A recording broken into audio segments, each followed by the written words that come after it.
Okay, right, I'm going to just introduce Ines, though most of you know her as well as I do, I'm sure. I know that some of you have worked with her already. Um, but Ines Simpson, um, been changing the world with her Simpson protocol. I'm looking forward to learning about it and more about it.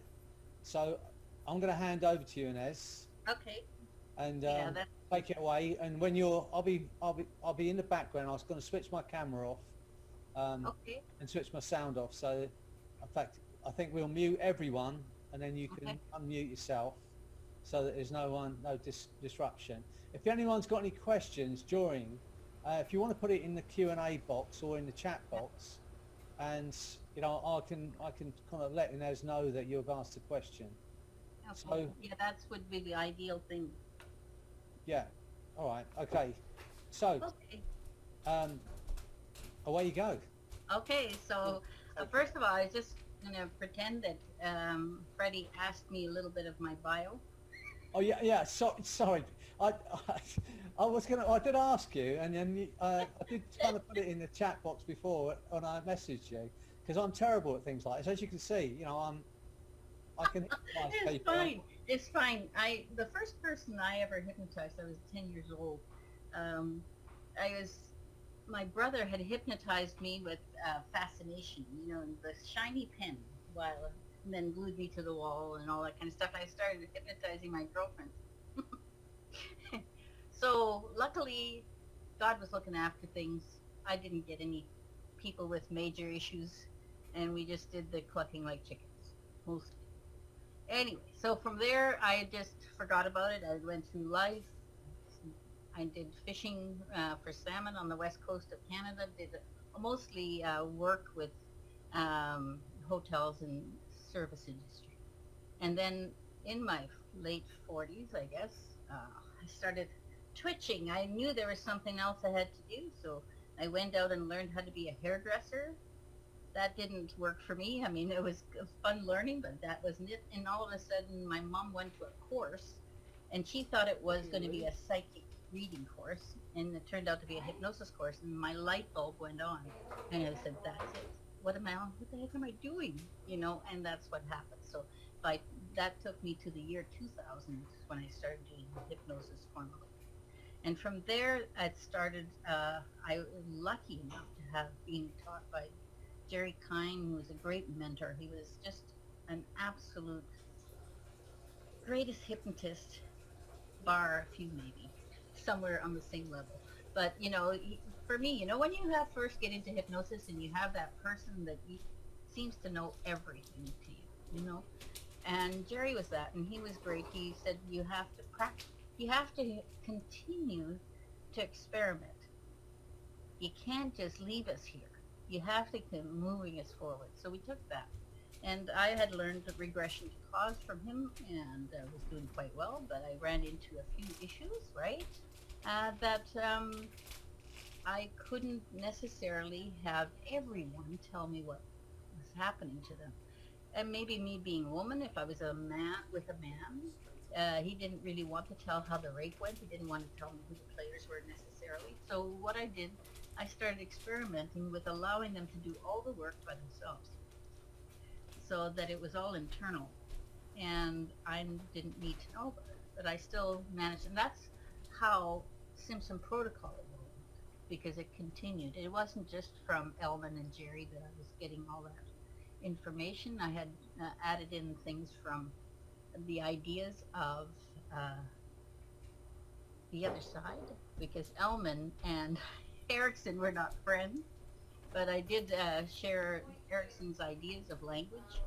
And in the 50s and 60s, people said, we can only hypnotize 50% of the people.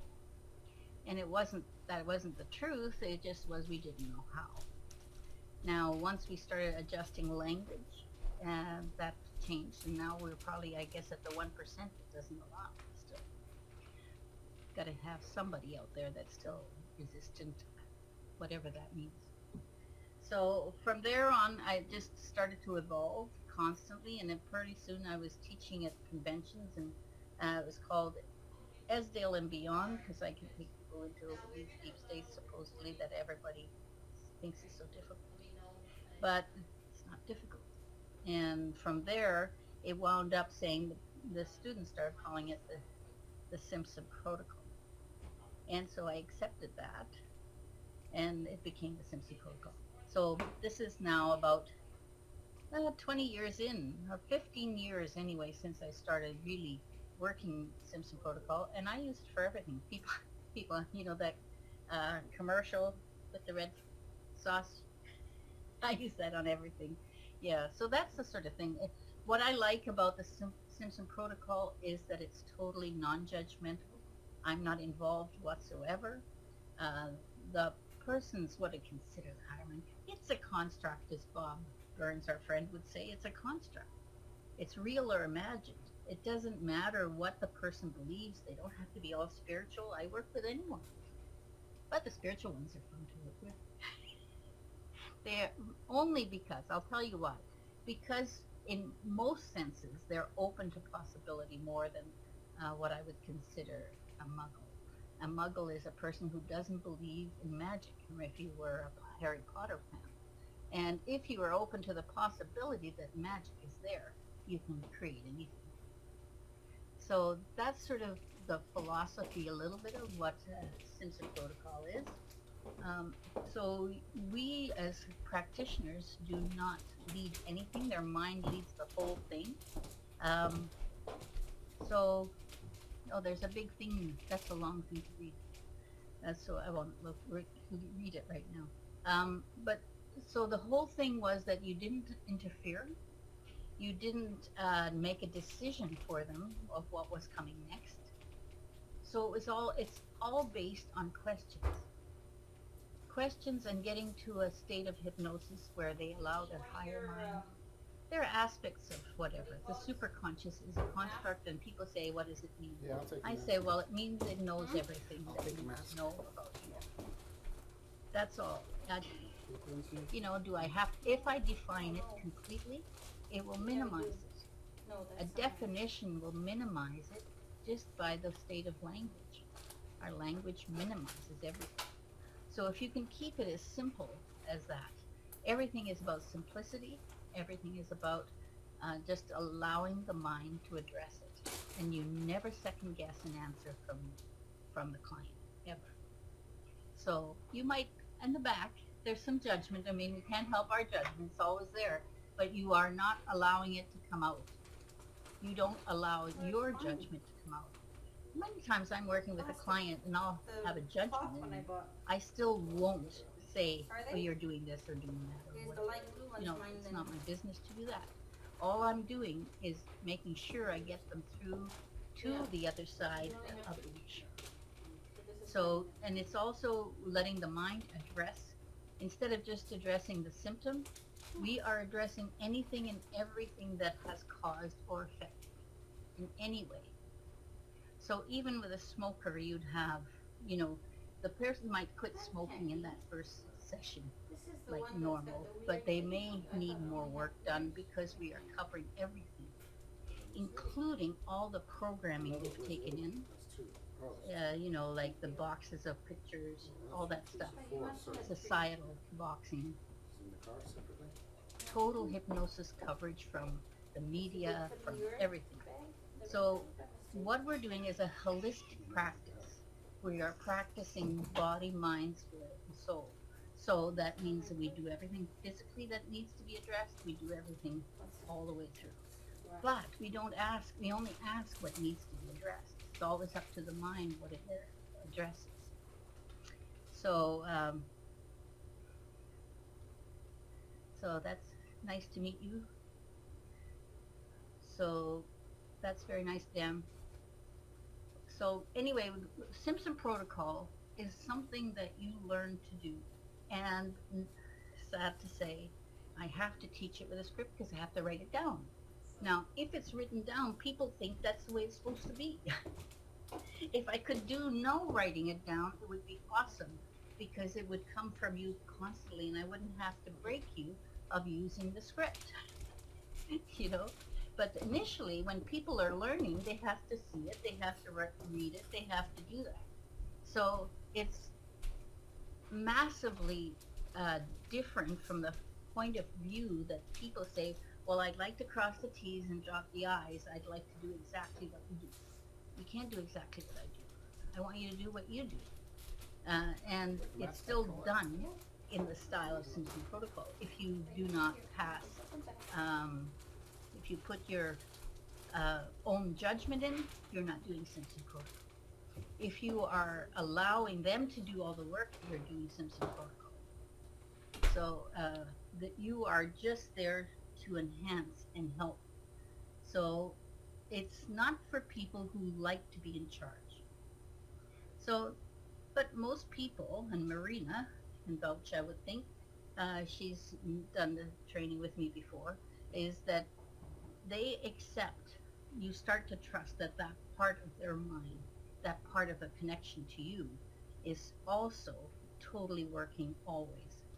And you will get actual questions to ask that aren't written down from your own mind. And then if you ask, if it says yes, you ask it to do it. And if it says no, then you move on, because then you didn't get the right thing.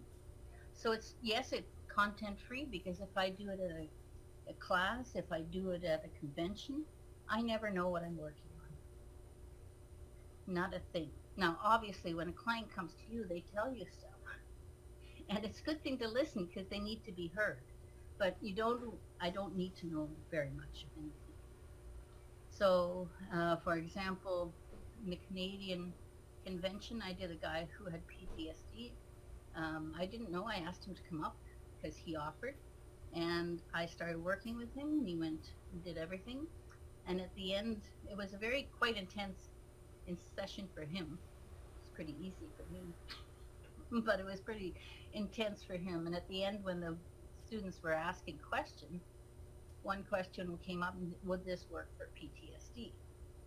Well, I usually leave. I'm a little bit like Carl Smith. I leave the D off, but so I said yes, and he said, well, she just did. So understand that one session, because I would never suggest you do one session, because there's lots more usually to clean up. But that guy only had one session. Even though I offered to do more, he said he was happy. So I can't push people into having some more. So at that time, and he's still doing quite well, as I know. And so you don't have to know anything. That's why it works with them. Because you don't know. Let's say somebody comes in, they want to change their whole world, right? They say, I'm here, but I really would like to be there, where this is this and this is that. And I just want everything to be so great.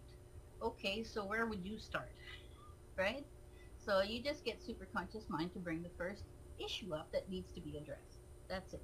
And it's there. You take a SUDS, a subjective unit of distress, for the client's knowing, not for you, because you don't really care, because you're just going to take them through. But you need to know. SP is sort of a juggle between having the conscious get as much information as it needs, and the rest of the mind to do the rest of the work. So you are always sort of, it's a little bit of a confusional for the conscious. That's a little intentionally, because you don't want the conscious interfering. But the conscience can always interfere. It doesn't matter what state of hypnosis you're in. It's all that kind of stuff, because it's always present, and it's going to be present.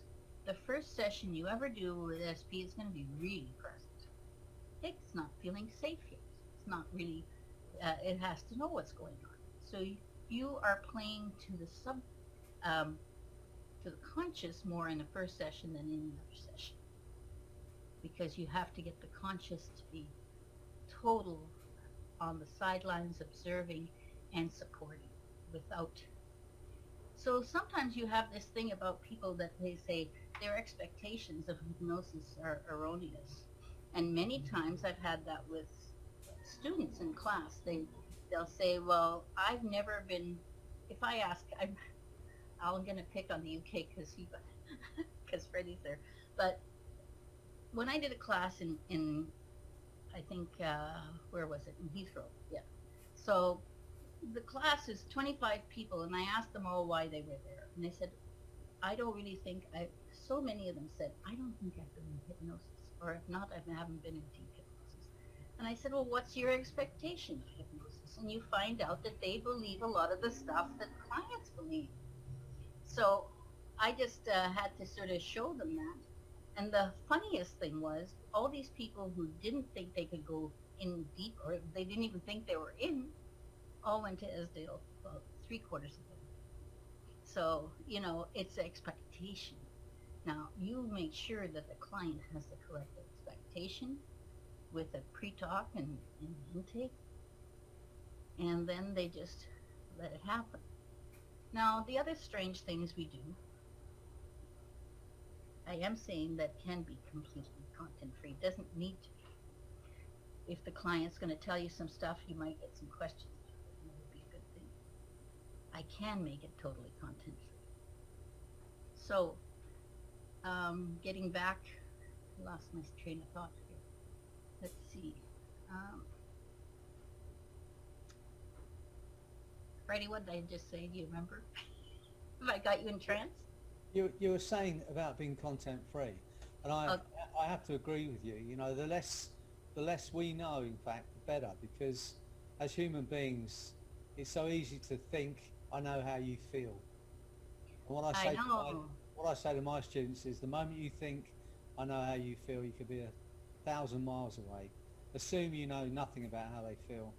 Yeah. So I hope that's put you back onto where you were. But that's Sort of. Well, it's taking a different tangent, but that's good.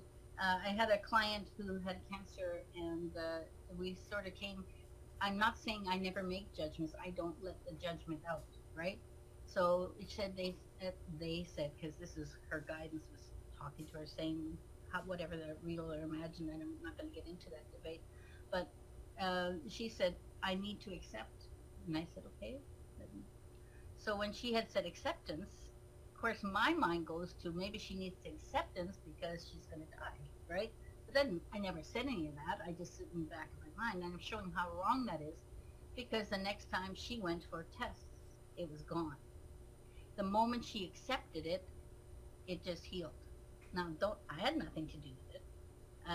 I don't have anything to do with any of these things that happen, but they happen constantly and always without you, as long as you can stay out of the way, right? So if you get in the way, you will actually minimize what the client will get. So, so what else is about? It's totally just a whole bunch of questions. That's a basic questions that cover body, mind, and spirit and soul. And then from there, you go on your own. We have advanced. Now, when you get to where we call high, I mean, this is a construct. You're going to go to peace, which is somnambulism. And you're going to go as close to Esdale as you can. It's not important that they gain Esdale unless they're starting to be birthing, and I want them to have Esdale or something like that, or surgery. But I don't, it's usually too profound somnambulism, most people. Now, if I want them to go, I can help them go deeper than that. But I don't need to push them. I find, deepening, people deepen. The easiest thing is just to ask them to go as deep as they can go. And then from there, the next time they'll probably go deeper. But right now, that's going to be great for them. The whole idea of SP is you're never telling them what to do, ever. You never tell them what to do, but you ask them to do it. And if they can, they'll do it. So it's the easiest thing. I remember Jerry saying once, you get people to close their eyes. He said, well, I found that it's really easy to just ask them to close their eyes. We make everything much more difficult than it needs to be. So if you get into a simplicity, even people that I teach Simpson protocol to would like to embellish it at lots of times. And if I'm doing the training with them and the certification with them, I try to show them that simple is better. You allow more to come in. The more you enhance things, the more you create things for them, it minimizes what's available for them. Because now, so it's the same as when they're taking their outcome. You want there to be a broad, open possibility of the outcome. Yes, you want them to stop. If they will come to stop smoking, then you will still have to find out if they really want to, or if they're going to be. Are you really here for this? Many times in the old days, somebody would come for smoking, and I don't know, that first year I was learning, I'd have my scripts there and all that stuff, and they'd come in and they'd say, "Oh, well, I'm really here for sexual dysfunction," and you're going, "Okay, now what do I do?" Well, I never have that issue because everything I do is Simpson protocol. So I never have to be concerned about what script to use or what I have to say. Anything. The less I say, the better. And I come up with ideas to ask. And if it says no, I move on. So I'll get information myself, intuitively you tend to. Now, some of us think that's the best thing ever, and others say, well, I will ignore it. But don't ignore it, just ask the question. And if it says no, you move on. You never enforce what your intuition brings up, or you never enforce any ideas you get consciously that you ask. But everything that's done is done by their mind in accordance to how they function. So that's as simple as it is. So maybe, can you tell us more about my induction? Okay, well, you could use any induction, really.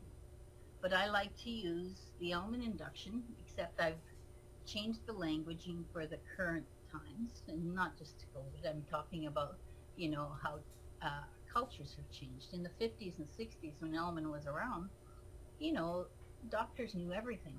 And it was like, yes, we'll do everything you said. Yes, we will. Nowadays, we're not like that. We need to be allowed to do what we want to do. So I've changed the language, but I just use a simple element induction. The best it is about 2 minutes long, right? And then after that, I just deepen them.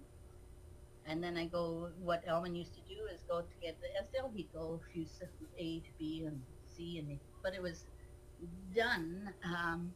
People say there's no suggestion in SDL. There's a lot of pre-suggestion in SDL. If you look at, you're going to go down this escalator and you're doing this beforehand, he talks all about that stuff. There's still suggestion here. But the way we do it in Simpson protocol is we go all the way down, A, B, wherever you want to go. And from there, when we know they're as deep as they can go, because we've asked, take the client as deep as you can go. and then they're there. So I use the element online too, yes, and I don't lift up the hand. I've left it out, Jason Linnet, I think he does, arm stiffens the board because that's a level 2, the process, right? Level 2 of depth in the process. So I don't bother with it, and it's just easy. In fact, I think it's easier online than it is in live. And I've simplified it. That's probably why. The simplification, again, shows you, even I have many limiting beliefs. I've had trainings in the past about all kinds of stuff. And you have to maintain this or you have to do that. And every time I break through a limiting belief, it gets simpler. So it's very well done. It's very easy online. So then about the numbers, I always have this, thing that people tell me, when I use the almond, they never lose the numbers. Oh my God, they just never lose the numbers. And I said, okay, what kind of language are you using? So we checked that out, and then from there, the languaging is very always just allowing language, because 50% of the people you are going to be working with are not going to be like being told what to do, right? So that's good. So the element is very simple, 2 minutes. If I can keep the the people learning from re-embellishing it to, a relaxation exercise, because relaxation isn't hypnosis. Hypnosis isn't relaxation, but we combine them, right? That they are sort of part of each of the life of hypnosis. So, people who come from doing, let's say, a progressive relaxation seems too short to them. So they try to embellish it back to relaxation. Now, in Simpson protocol, you don't want a lot of body relaxation because you are working, you want them to be very comfortable. The language is slightly different. It's very comfortable instead of going, keep stopping, relaxing, relaxing, relaxing, relaxing. And then they say, well, superconscious mind doesn't answer. I mean, the fingers aren't answering. The fingers aren't answering because the body's so relaxed they can't be bothered to move. They're still one person. They're all one person. It's not like we dissected them and put pieces out there. It's just one person. We are directing most of the work to go to the inner mind, as we call it, past the conscious. So, bypass of the critical factor of the conscious mind does never mean that you have that full all the time. Doesn't matter what level. I could take them to support, which is the deepest supposed level we know at this time. So we could do that. But they could still interfere if something came up. There's part of them that listens. And if part of it is you're pushing their buttons, they'll interfere to a certain extent. No matter. No matter. As Jerry would say, we have our ways of getting around that. Now, Jerry has been gone for a couple of years now, or maybe more, and I still hear him talking to my ear. So I learned all the rules of the mind from Jerry. I learned all that background. And the background was always experiment, experiment, experiment. So one of the trainers that teaches in Dutch says that SP is like a canvas, and she does her own painting on it. I really liked that. I thought it was incredible because that's why it's just not how, you're not me doing it, you are you doing it. Just taking your judgment out, knowing how to get them to the right places, and understanding that when you get to that high place, maybe some people will think this is crazy, you can actually ask telepathic questions. So telepathic questions are very easy to ask. And the first time you ask it, I'll ask Marina, not if you think it was scary the first time, because you thought, oh, is there really going to be an answer? And then you find out there's an answer. In fact, in one of the French trainings lately, the French trainer, he had a guy there, and he said, oh, that's really BS. How are you going to do that? So he turned off his microphone, or he couldn't hear, right? He couldn't hear anything. He turned off the speaker, I guess, whatever it was. And the other guy, they were practicing in a room. So the one guy took him through the protocol. And at the end, the guy said, I don't think my mic was turned off, or my thing was turned off. I heard every question. Now that's unusual about telepathics. Only some people seem to pick them up. I've had that happen. But this guy picked up the whole session, or at least he thought he did. I don't know if he did. So, but anyway, he had the outcome. So that's all that mattered, but he hadn't heard a word through the whole thing. So that's interesting. But he thought he did, which is even more interesting. So Simpson protocol maybe is a little out there for some people, knowing that it's the very simplest thing you can do. It's just astounding because people can have healings. It happens in the chair. It sometimes does. You had nothing to do with it. Get over yourself. They were open to possibilities. It's all you ever ask of them. Right? So you don't get judgment and you don't get accolades either. Because if you'd had to take the accolades when it didn't work and they didn't have full remission and they didn't have all this stuff, then you would have to say, well, gee, I did something wrong. But you didn't, because you didn't do anything right the first time either. Everything is just as it is. Has nothing to do really with what you do. Is it maybe a skill of thinking questions? Maybe. I don't know.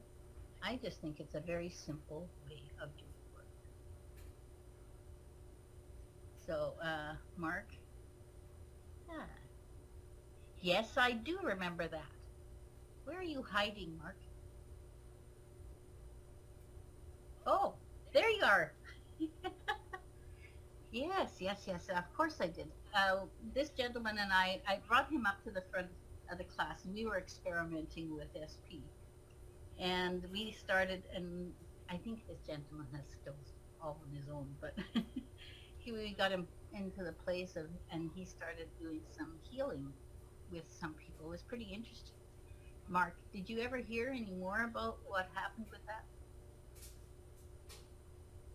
No, I didn't hear anything further. No, I know. No, That's the I only know. thing That's with the the only things thing that with things when you do those when you do those experiments somewhere. experiments. Yeah, Mark, I'm going to have to get you to, because I'm starting to echo. That's great. Yeah, that was, I was thinking about you the other day. Ah, that's probably why you're here. So that's interesting. No, so we were always experimenting. I think at the Canadian convention, I had, I don't know if you know him. He teaches uh, Dr. Tim Horton. Do you know? You've heard of him, have you? Anyway, he's from Florida, and he does NFL, NLP, sort of FNL. I don't know. I get his things mixed up, but he's a really good hypnotist. And he had never experienced Simpson protocol, so he said, "Do you want to do it as my guinea pig?" And we did. And I didn't have very much time because it was an hour presentation, and Ted Robinson, who I was teaching with at the time, um, took up about 15 or 20 minutes of that 50 minutes that we have.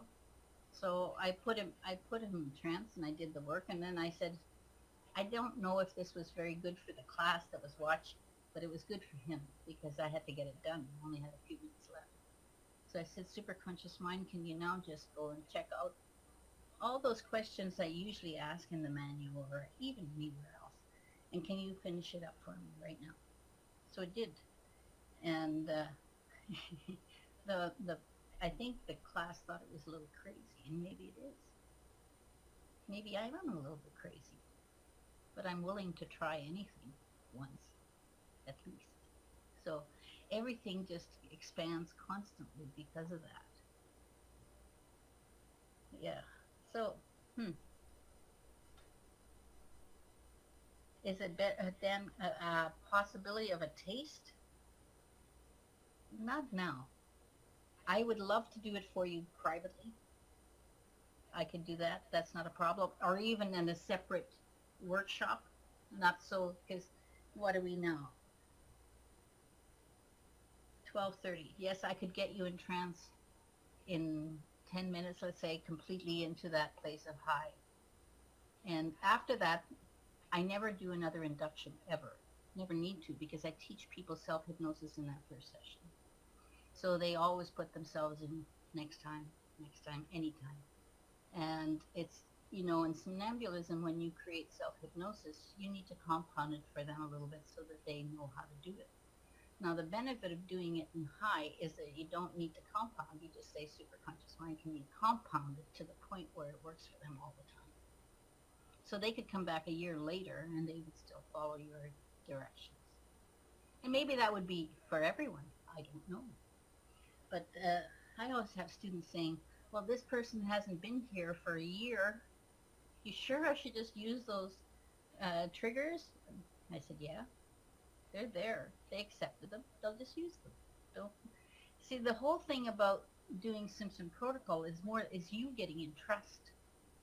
And in trust with what people say. In your first one thing is being confident in yourself.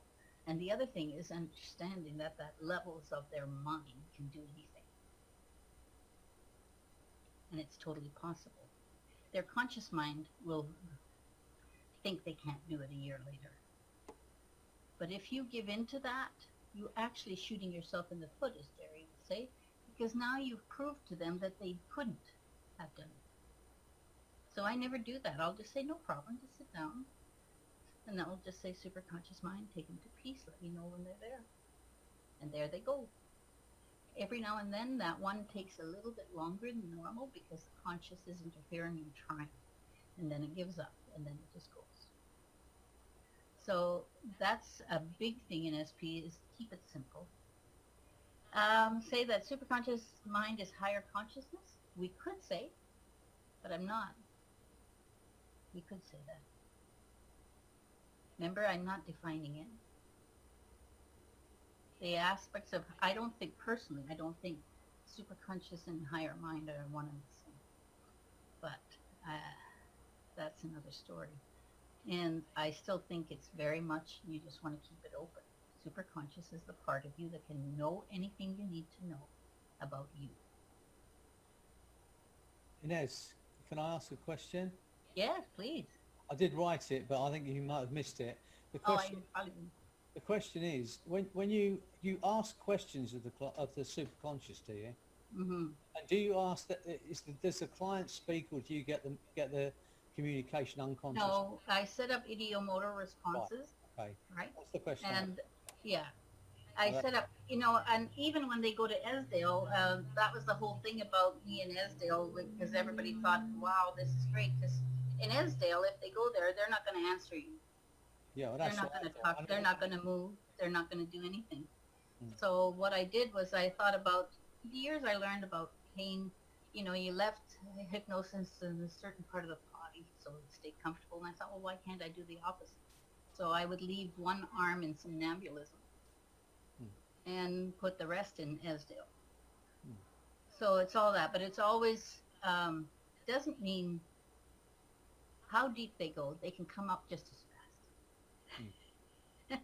So if someone's not feeling safe, they can come up just as fast.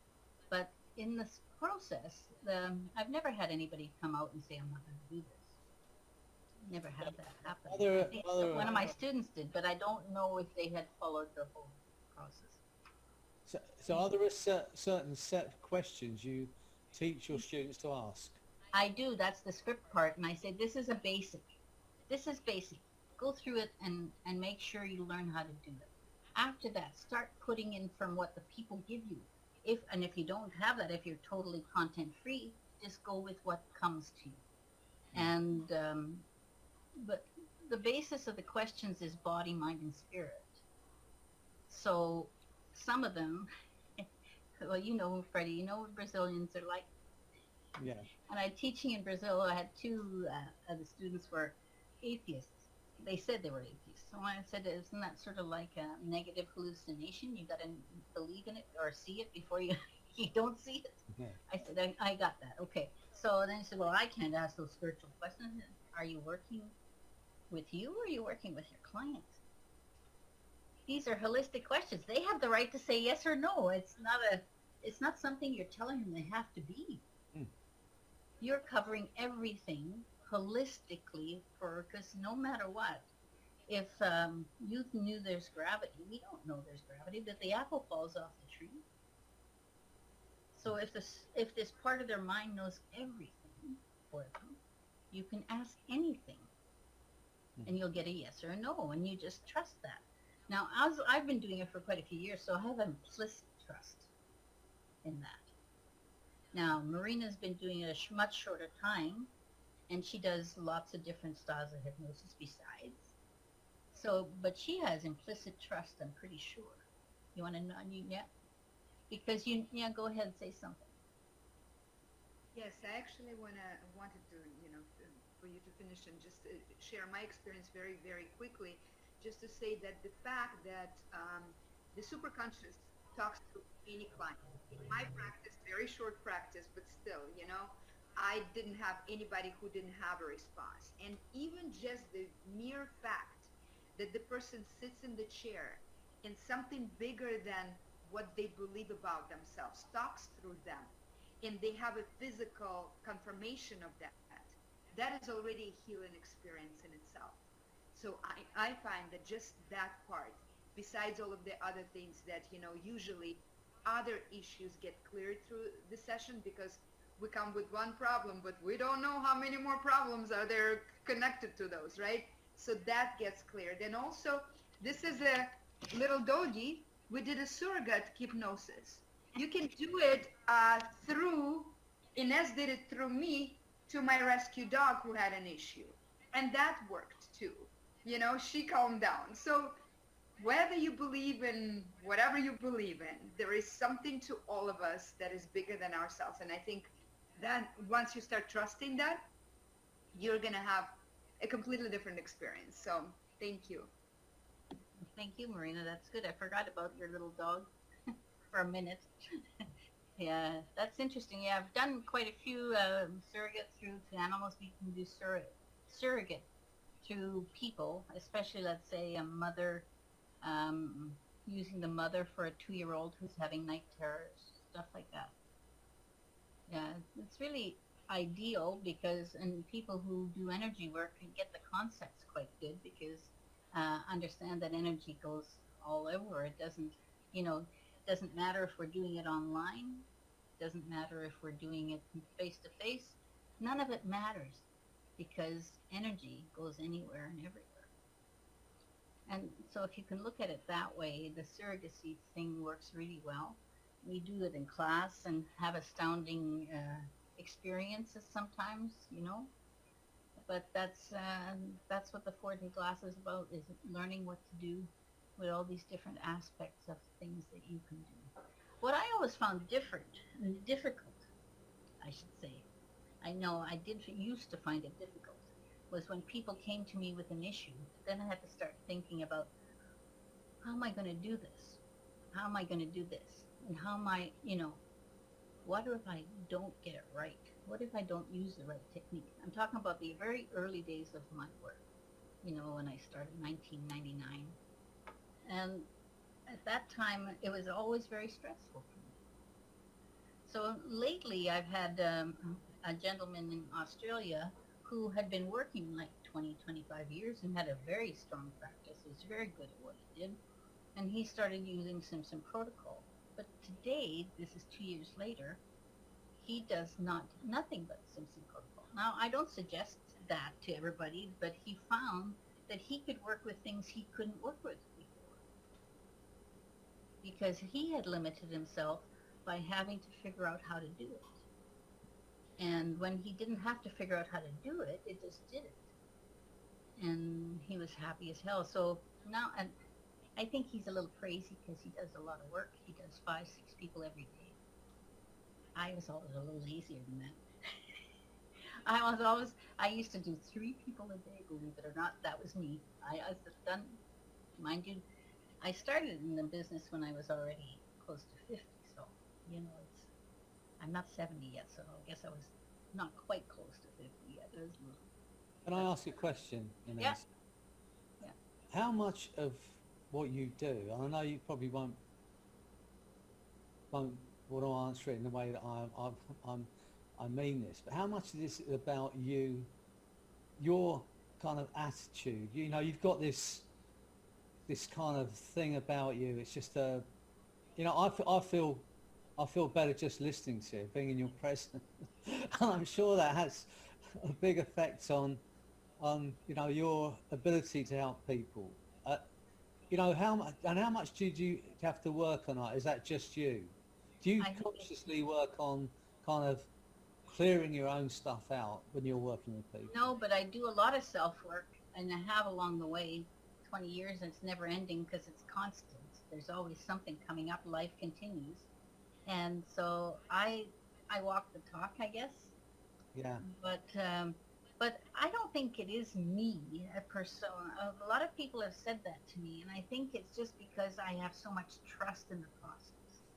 Yeah. So when the other people get as much trust as I do, like the guy I talk about in Australia, when he has that trust, now he'll work with anything, works through anything from addictions to just anything, walks through the door, and we're not concerned. Because when you used to know, you'd get the intake, and this guy's coming for this or this. I don't know what walks through my door every day. Yeah. I never know what it is.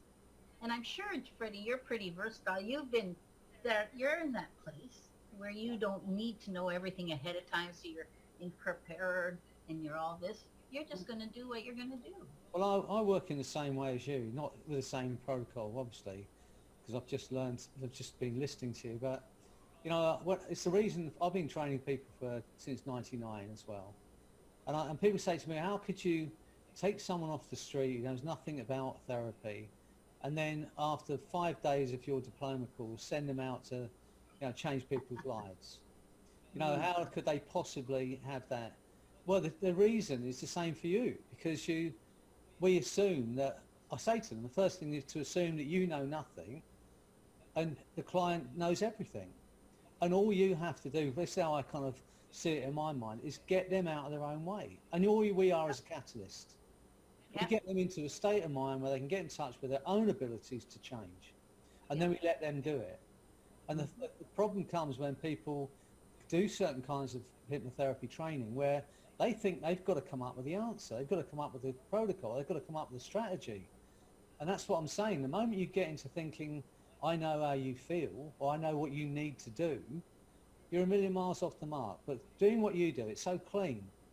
And it allows the client to make the change. Even if they may think afterwards that you're like, an angel because they come in with a problem, they go out without it. I don't know if they think that. I've had a few that don't. Because sometimes all this work needs to take some processing.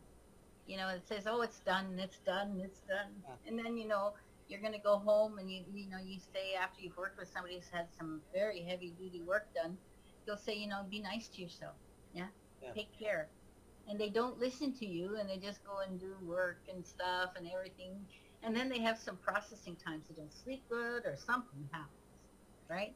And you said, it's a little nicer if you treat yourself like you'd like to be treated when you just did I actually put down, of your life, right? I put it in, I put that in as a suggestion now. Yeah, me too. Me too. As, from today, you're going to be kinder to yourself, look after yourself, treat yourself, with a bit of kindness.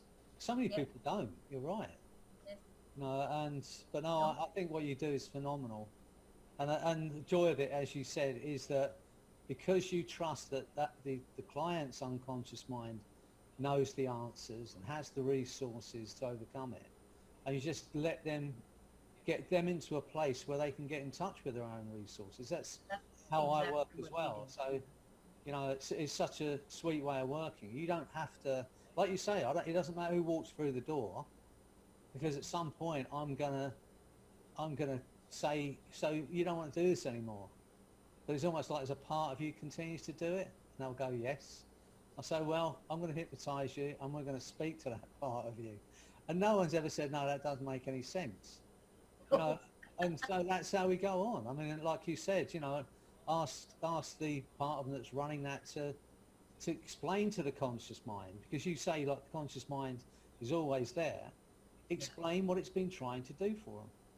What the positive... It eventually starts to float off now and then, when they start to feel safe, right? Yeah. Yeah. I mean, that's what my son would say, the rapport is there to be lost, not to be gained. That's right. And the whole thing about the trust is that you can lose rapport so easily once you take judgment and move it. Oh, yeah. Yeah, so much. Pat said she would like me to take her through the steps of SB. I can do that. And Susie says, does it work to bypass secondary gain? Yes, secondary gain is a big thing, and we definitely address it. I've sort of thought about as much things. I haven't thought of everything. But every class I do, the thing evolves. Who knows what it is, but the thing evolves. And everybody in class is usually pretty an intense 4 days, because we are doing real therapy on each other. Nobody's role playing. Everybody's allowing it to happen. It might be the one person maybe out of whatever, but it's unusual. It doesn't happen, so can be tense, but yes, secondary gain definitely keeps people stuck. And so we get into that. That's a lot of the questions. All those things that you're asking me, they are in the question. Is there any secondary gain, or is there any kind of beliefs? Is there anything? We go through anything and everything that normally you would be doing addressing in your way. But you always just ask the question in superconscious mind, will you do it? Let me know when it's done. And that's it, pretty much. So the process is you get them deep and in high. Now, what do we call it? I call it high and guidance. Now, guidance, it when for people, you might know this being Turkish, that translation of simple words in English like that cannot be done very easily in other languages. So, we get to, well, what am I supposed to call it? Is this a ghost? Is this that? Is this that? No, no, no, no, no. It's support. It's whatever the mind brings to them for support. If it's Archangel Michael, welcome. That's great. I'm glad they have that. But if it's just their dog or their mother, that the memory of their mother, it doesn't matter what it is. It's about giving them some support besides you. Their own mind providing the support that they need to do the work. Go ahead. I actually took one session from Ines, and also she offered from herself, to do a session for my cat who was dying. And as a hypnotist and also as a client, I can share some of my views, my observations of how the session one was. Would you like to do that? Would you like me to do that? Sure. Yeah. Well, For this session, I am a hypnotist who is doing hypnosis since about 6 years, and I am an NLPer. And in Turkey, hypnosis is not allowed, only reserved to doctors. So I base my work always to NLP. However, I am fascinated with every method that is available. I like to just absorb any information I can find about any type of hypnosis or NLP. And there's also one other thing that I am doing. It's called Jineng Qigong. It is wisdom Qigong. That's this Chinese technique where they heal people incredibly fast. Anyway, so there was one moment where I wanted to have a session, and I was following Ines time. So I requested, and she immediately gave me one because there was an empty space. And it was the first time I'm going to have an online session with somebody else. It was fascinating. The thing that I noticed, that although I didn't know how this worked, this SP protocol and higher superconscious mind, the thing that influenced me was the exuding confidence that she had, and the way she enveloped. I had full confidence because you believed in that. I thought there is something really very interesting that is going to happen. And the questions were, without hesitation, she was asking the questions. And they were so deep and they were so interesting. And my finger was replying to those questions. Like at a moment she said, is she aware that there is guidance? And my finger said no. And I said, what is that guidance that I am not aware of? So I loved it. And it was very deep. I did not know what happened, but it just made me so fine and so well afterwards. After my studies, I learned that actually people have this deep ability to transform themselves. All of us knows, but this is not only the SP protocol, this is your confidence and what you guide the client to bring about in themselves. So that was my experience. Thank you very much. It was both a learning procedure and also a very wonderful session. Without knowing what happened, I saw that everything cleared out. And in the second one, you worked on my cat. And I was fascinated that this can be done on her. So thank you very much. It was wonderful for me. It taught me a lot. Thank you. You're welcome. Thank you. Okay. But I don't think it's just me. When I teach it, people, but they have to get into that place of trust and confidence. So as long as they're first getting into it, they definitely will have not as good a result as me necessarily. They'll always have results. Even now when I take them through certification to make sure that they are doing it the right way for them and not, interfering by doing it the wrong way, the wrong language, whatever. So, but when I do that, I notice that once they got the confidence. Sometimes it includes a session. My certification will include a session with you necessarily if that confidence just isn't there. You're brand new at it, you're this, you're that, whatever conscious things that you have thought up that why you're not going to be good at it. So usually by the time we're finished, most of the students, I would say, are great. And the ones that have been doing it for a while, sometimes I think they're surpassing how good I am. And that's great because that means that there's a lot of people out there that are doing the work, and that's good. Can I ask a question? Yeah. Do to learn the Simpson protocol, would you have to work with you personally, or is there somewhere you can read it, or you could learn it online? No, I only teach it live. Even online, it's still live. Right. And I do have other people training it in different languages. So we have Dutch training, we have German training, we have French training. We're on the way to we have Portuguese training from Right. Brazil. We have luckily lots of English speaking ones that, that I taught, like New Zealand and Australia. You may know Lance Baker, and he teaches Simpson protocol. But no, we do it live online because it is such a shift of taking a hypnotist's thought and taking it from being the doer to being the non-doer. Yeah, yeah. And just being able to process, and some of the stuff is a little bit woo-woo when we get through near the end. I mean, the surrogacy isn't woo-woo necessarily, but sometimes they need to shift a lot. And I used to do 2 days and then 2 days later, and my limiting belief was that if they practiced, then they'd know more. But that isn't how it worked. It was the shift that was needed, and it was needed to do it in like 4 days of training. Right. So now the 4 days online is more like 6 half days. Right. But because I find that you don't want somebody looking at the screen for 8 hours. Right? So, but that's the only way we teach it. And I have to say, some of the trainers that I train to be trainers have done phenomenal work. There's one in Belgium that he's actually started helping regenerate organs. Now, is that possible? Like, see, the only thing that limits you is the limiting belief that it isn't. See, he doesn't have that limiting belief. And when I first met him, he was very analytical and very straight on. And he still works that way. He's still very that way. But he's now open to all possibilities.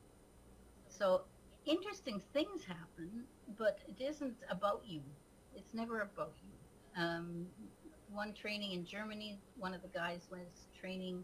The next day, he had a client coming, and it was already a client who'd been with him for quite a while. And he was what they call a naturopath hypnotist, because he could work in the hospital, do all kinds of stuff. But this woman, halfway through the session, he was working with her with cancer, cervical cancer. And she started to bleed, so he wasn't scared about it. Or I think your mind will never give you anything to work with that's not appropriate for you. I know I'm a little strange, but that's okay. So I think there's that law. So so he just took her to the hospital, and the tumor had come away from the side. Now, it could have been coincidence, it could be anything. I'm not going to say that we didn't do it. She did. Her open to possibility, answering all the questions, anything that was standing in the way. Anything was removed that she did not need any longer to live life. I was working with a client this morning, and I asked her guidance to tell her what it was that she needed. And she told me perfectly. She said, I've been using illness my whole life to escape. And as she added a few more things, and I said, well, I never told her that. I had nothing to do with it. This is what she got, and that's all that was needed. So I said, are you wanting to address that? So then we went into it, and that was good. We were already halfway through. And I know I work a lot with this person because she's a little unique. She doesn't do the computer very well. She doesn't, and when she was here, she came to me before COVID, so I had her there, and I knew she's one of these people that seems to be quite open and psychically oriented and all that. So I can just talk to her on the phone, and she'll give me the answer with the voice. And anybody could do that if they get into trust that process well enough. But most people wouldn't trust the process well enough if you started off with them on a phone. Maybe you will. Maybe that's one of my limiting beliefs. But I don't know that person on the other side or the phone. I haven't touched them yet. And I don't mean physically. I just haven't felt them yet. You know? But it's interesting. It's just the whole thing. The mind always knows what you need to know. And I don't. I don't know what you need to know.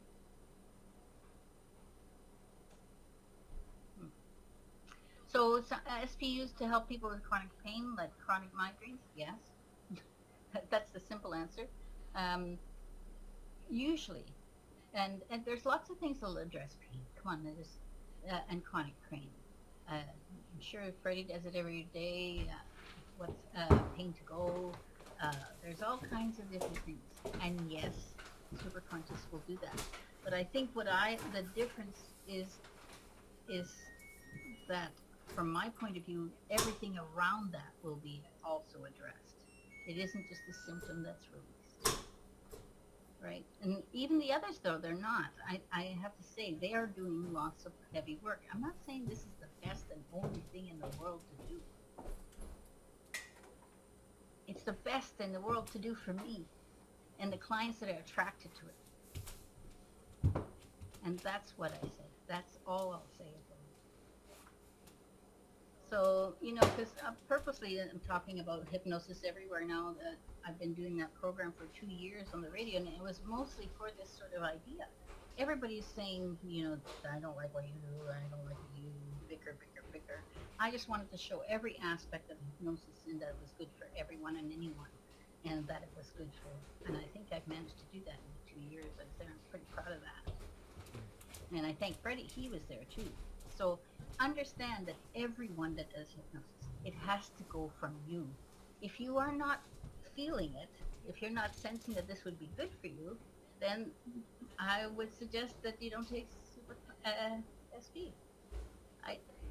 For me, it's, yes, I need to make a living, all that stuff, all that. But for me, it's about getting people to do this that are able to do this and want to do it.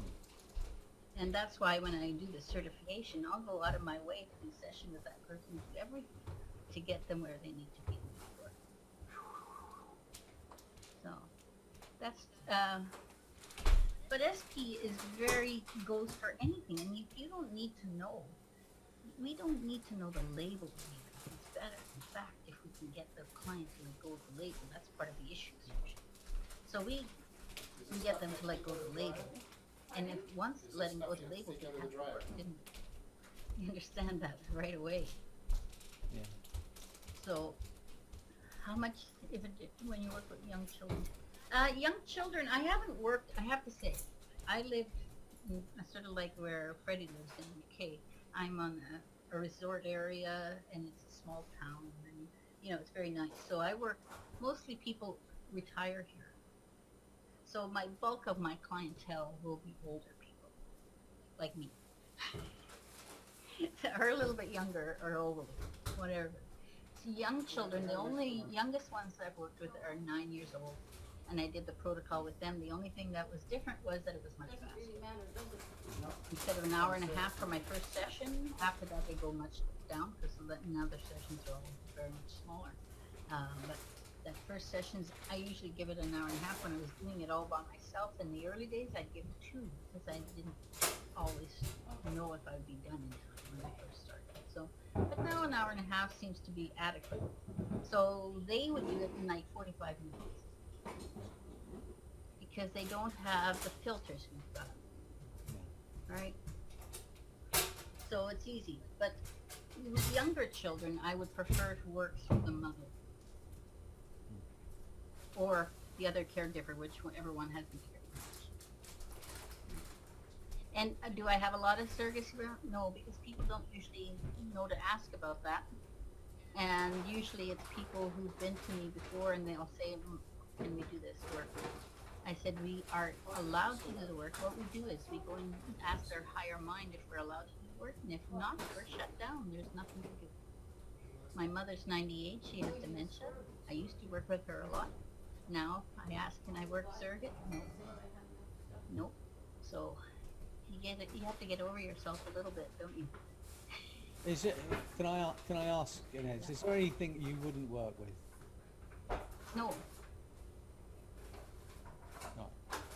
no. And the guy in Australia, he said the same thing now. He said, well, since I've got how to do this, I work with anything that walks through the door. And he said he wouldn't work with a lot of those things before because he didn't think he had the ammunition. And it's only that he trusts it now, you see. Yeah. A lot of it is belief of the self in the first place. But there is that other part that you start to trust, that what we call the superconscious. Yeah, I mean, once you get to the point where of understanding that it's the client that does the work and not you, Yeah, then Yeah. you're right. I mean, it doesn't matter what walks through the door. You assume that they already have the answer and the resources, yeah, they do. and they Just just like don't that know lady. it. Yeah, You get them into a space where they find that answer, yeah. find yeah. the resources. A lot of epiphanies happen for them. Sorry, say again? A lot of epiphanies happen for them Well, yeah. without you creating them. And it's a domino effect, you know. That once they think, well, if that's changed, something that I thought was, I was unable to change, what else Yeah. can I change? You know, Yeah. and those the limiting beliefs they had about their other problems fall away. Yeah, I'm sure it's the same Very for you, true. and all the people on that are now panelists, you know, that are here today.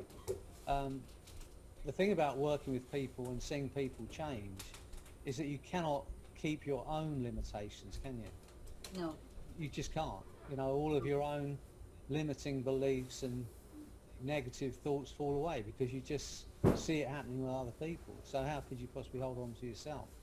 well, I still manage to keep little ones. Like Yeah. sometimes, like the whole idea of being able to teach online, all those things. I know they're small things, but I used to think there's always a limiting belief. There's always one somewhere that I haven't quite addressed for myself that hasn't opened me more to more possible. Well, I think you've got to open yourself up to that because, you know, there's so many people that would want to learn from you who can't get to you in person.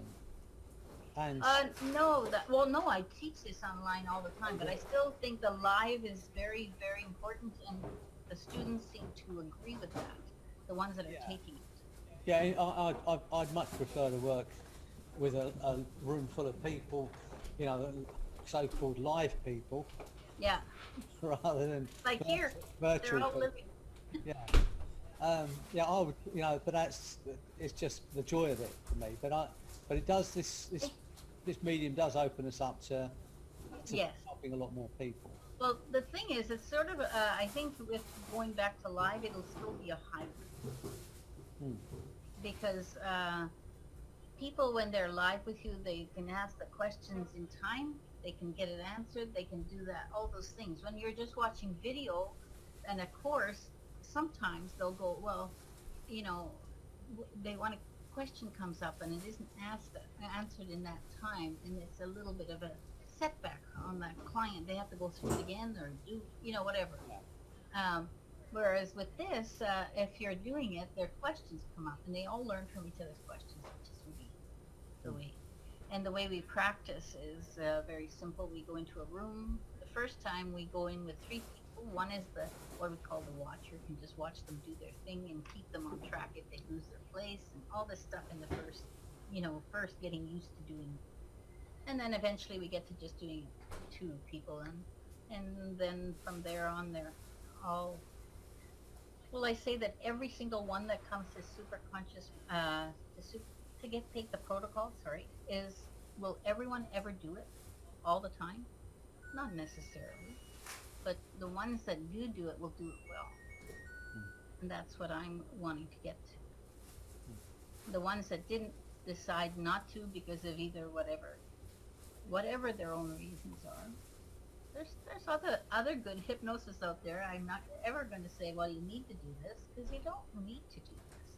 This is just for people who really like to stay out of the way, and people who really want to get outcomes that's created by the mind. I like to empower people. If they come to me and they think I fixed them, that isn't empowering them. Yeah. And I want them to totally understand that they're doing this themselves. Yeah. Totally. Yeah. And I that's use that where language as well. I use that language as well. You know, I say that, you know, at the moment they don't feel they have a choice. If I was to make them do this, they still have no choice. Yeah. I want them to understand that they have, that, you know, they will make the change and they will have the choice. Yeah. But they'll make the choice, and because it comes from them and not me, it'll last forever. And that's how I put it to them. Yeah. I think So it's important. I just keep my language as clean as I can, so that there's no subtle leading, there's no anything. Yeah. I be very careful about it, and that's what really if that is written down, at first it can keep the new people from, because I'll make sure the sentences are written very convoluted and making no sane sort of leading at all. And they could say it much simpler, but once they get the gist of it, they can change it into their own language. Yeah. You know, so it's good. Yeah. Bring your own personality to it.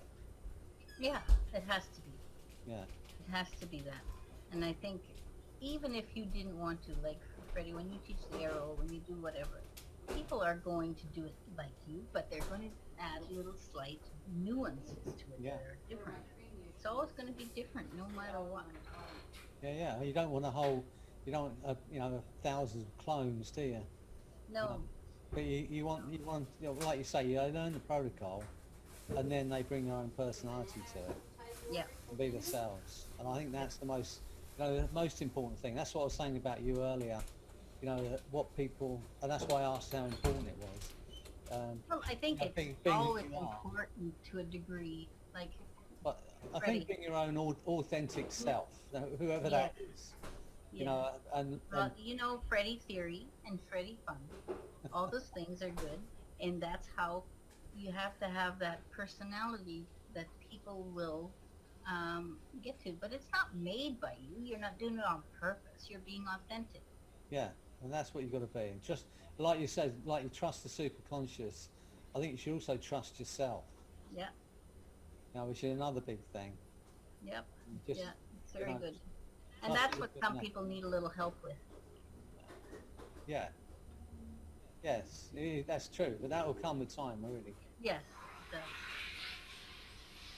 And the great thing is they get outcomes, even when they're not totally in trust with themselves. Even if they get totally in trust with the other part, it usually comes at the same time. Yeah, I mean, it's amazing, and it's great work you're doing. Well, thank you. I really appreciate you joining us today and doing this talk for us. Has anyone got any questions? I'm going to switch everyone back on. So unmute everyone. If anyone's got any questions, let me see if I can switch everyone back on. I'm not sure I can unmute you, but you can unmute yourself, I think. Yeah, go ahead. And I can do it. Hang on. Yeah, there. I think I've unmuted pretty much everyone. If you've got any questions for Ines, please ask. Yeah.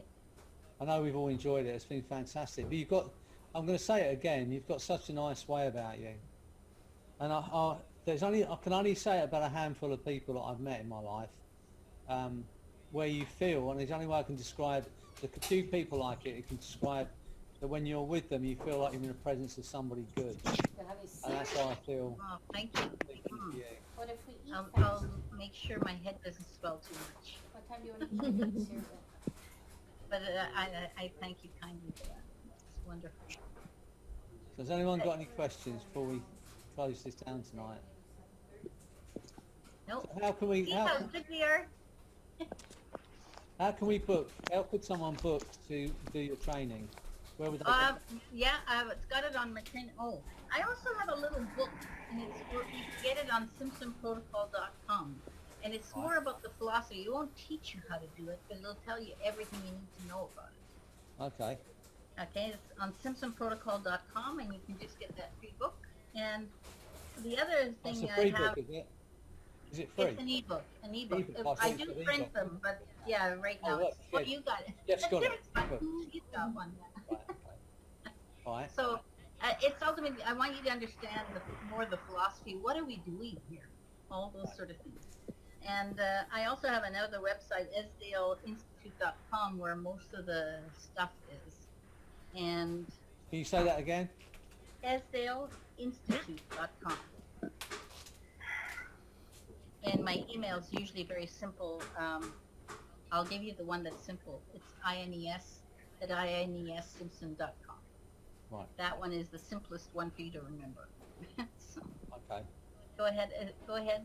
Yes, and I have to say that not only Simpson protocol and everything that exists in your on your website and everything, but the interview you have with different people with so many different styles, it makes me learn so much. So thank you very much. I mean, I see it as a very big resource for learning as these type of interviews.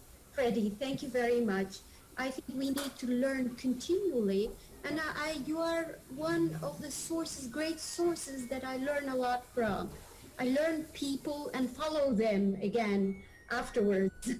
Thank you for that. Well, thank you for that. And I have to say, when I did Freddie's, we didn't do that show long ago. We had pretty good fun doing it, but I still managed to learn a few things from him that I didn't really use. And so I stole some things happily from him. So, Well, yeah, I think it's important. Pardon? we all, none of us, all of the techniques and all the protocols we come up with, we stand on. I always say we stand on the shoulders of giants. Yeah, we do. How far do you want to go back? None of this stuff comes out of nowhere. It's what we've learned, what we've heard. And I think we should all. And I want people to nick my stuff, and take something from it, because ultimately we're about helping other people. It's not like I'm an Ericksonian hypnotherapist, so I can't do anything else. I'm this kind of therapist, so I can't do anything else. It doesn't matter to me. If I can learn something from you that's going to help my client, I'm gonna learn it. I'm gonna take it, and I think that's how we should all be, really. I know Marina. I've known her recently, but I know that's what she does. She's like a sponge. If she can learn something from someone, she's going to learn it. Yes, and she doesn't mind every time if you have to say anything, change something. She's just right there, ready to take it on and do it. Well, I think if we all live like that, then we can. Even this group here tonight, we have one idea that just pushes it a little bit further, that makes a change that we can all learn from. Instead of thinking, well, I know this now, that's all I'm ever going to do. To be open to any ideas that are coming up, and try them. And I always say, if you're gonna practice on someone who's not paying you in general, and then if it works, but otherwise, just keep doing it. There's a wonderful metaphor about the wood chopper. You might have heard of it. You have you? Go ahead and do it anyway, because I probably get it wrong if you ask me. There's this young guy. He's 19. He's in the peak of his strength, and he goes to learn how to cut trees down. So he goes and studies with this old wood chopper, and the wood chopper's getting on. So anyway, through the week he's teaching about this kind of wood, hardwood, softwoods, these kind of trees. And this 19-year-old goes, look, I've listened now, but I'm here to cut trees, and I'm a young man, and I can cut trees better than you can. So the guy challenges the old teacher. So he said, okay, tomorrow when the sun comes up, we'll go out into the forest, we'll start chopping down trees. So they go out into the forest, and the young guy's cutting his trees down. Every now and again, he looks over and he sees the old guy hunched over a log. And he feels a bit sorry for him, but he thinks, well, it's just my time. The time has come, So he carries on chopping down trees. Every now and again during the day, he'd look over and the old guy's sitting on a log, hunched over this log. And so at the end of the day, he said, look, I'm really sorry to say, look at the pile of logs I've cut, this young guy says. He said, but it's my time, you're an old man, I'm a young man, it's just time. So the old guy said, well, wait a minute. He said, come and look at my pile. So the old guy's pile was half the size again. And he said, well, how did you do that? He said, you know, it's amazing. He said, I saw you 3 or 4 times today, you hunched over that log. And the old guy says, yeah, I was sharpening my axe. So, you know, we all got to keep sharpening our axe, never give it up. That's my little metaphor to leave you with tonight. But it's been fantastic, and you are fantastic, I have to say. I love everything you do. You know, you just got to keep helping, teaching other people. Because there's generations and generations, they're going to be doing the Simpson protocol. They're going to be changing people's lives. People that you're never going to meet are going to have their lives changed by your ideas. Yeah, it's funny, you know, when they called it Simpson Protocol, I was not quite strong enough yet at the time to say thank you. Now I say thank you. Well, they thank you. I think that's what we should be saying. But it's Well, fantastic. Mark, if you want to get in touch with me, it's Ines at InesSimpson.com. I would love talking to you, though. Right, it's brilliant, and I'm recording this, and it'll be on my YouTube channel. So you know, I'll let everybody know who can't get to it right now, you know, that so they can watch this, because it's of real value, as are you.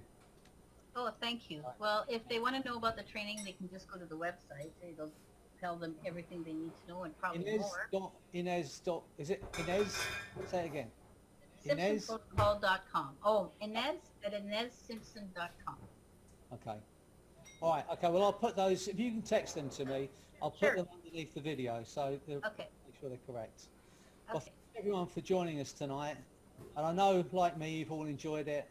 And I want to thank Ines again, and I wish you the best in everything you do, as I do all of you. So it's great to see you, and see you soon. Right. Okay.